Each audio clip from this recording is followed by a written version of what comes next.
Rajamouli తెరకెక్కిస్తున్న multi starrer మూవీపై రోజుకొక news viral అవుతుంది. నిన్నటి వరకు స్టోరీపై రకరకాల కామెంట్స్ వినిపిస్తే ఇప్పుడు బడ్జెట్ 250 కోట్లంటూ కొత్త టాక్ ఊపందుకుంది. రాజమౌళి ఏం తీసినా భారీగానే ఉంటుందనే నేపథ్యంలో రామ్ చరణ్ తారక్ల మల్టీ స్టారర్ అంతకు మించిన బడ్జెట్ తో రూపొందుతుందనే వార్తలు ఊపందుకున్నాయి. టాలీవుడ్ లో రాజమౌళి సినిమాకి భారీ క్రేజ్ ఉంది. దీనికి స్టార్స్ హీరోస్ యాడ్ అయితే ఆ కిక్ ఎవరెస్ట్ ఎక్కుతుంది. ప్రజెంట్ జక్కన్న తెరకెక్కించే ఎన్టీఆర్ చెర్రీ మల్టీ స్టారర్ పై ఇదే టాక్ వినిపిస్తుంది. ఈ సినిమాకి సంబంధించి ఏ విషయం తెలిసినా హాట్ న్యూస్ అయిపోతుంది. రీసెంట్ గా రామ్ చరణ్ కథనే వినలేదు అంటే విజయేంద్ర ప్రసాద్ ఇంకా వండటంలోనే ఉన్నారేమో అనే టాక్ వినిపించింది. ఇప్పుడు ఈ సినిమా బడ్జెట్ 250 కోట్ల దాకా అవుతుందని, దానికి తగ్గట్లు దానయ్య ప్రిపేర్ కావాలని రాజమౌళి చెప్పినట్లు కొత్త టాక్ ఊపందుకుంది. రాజమౌళి మల్టీ స్టారర్ బడ్జెట్ 250 కోట్లు అంటూ వస్తున్న కామెంట్ నిజమో కాదో నిర్ధారించే సోర్స్ ప్రస్తుతానికి లేదు. కానీ ఈ ఫిగర్ విన్న వాళ్ళు మాత్రం షాక్ అవుతున్నారు.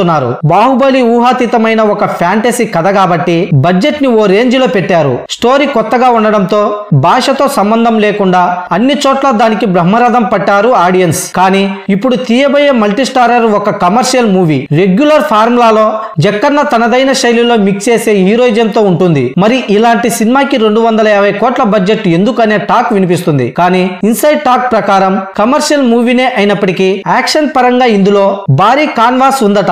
దానికోసమే రాజమౌళి ఇంత బడ్జెట్ పెడుతున్నాడని ఇంటర్నల్ టాక్. మొత్తానికి రాజమౌళి మల్టీ స్టారర్ బడ్జెట్ న్యూసే ఇప్పుడు ఫిల్మ్ నగర్ లో వైరల్ అవుతుంది. అయినా రాజమౌళి కంటెంట్ కి మార్కెటింగ్ ప్లాన్ కి ఎంత పెట్టినా రెండింతలు ఎక్కువే వస్తుందనే కామెంట్ వినిపిస్తుంది. కానీ దానయ్య కనీసం ఆలోచించకుండా ఈ సినిమాకి 200 కోట్లు పెట్టడానికి వెనుకడు వేయడం లేదు. అంటే తన ధైర్యం గట్టిదే అంటున్నారు. మొత్తానికి యంగ్ టైగర్ ఎన్టీఆర్ చరణ్ ల మల్టీ స్టారర్ ని ఓ రేంజ్ లో తెరకెక్కించడానికి ఫిక్స్ అయ్యాడు జక్కన్న.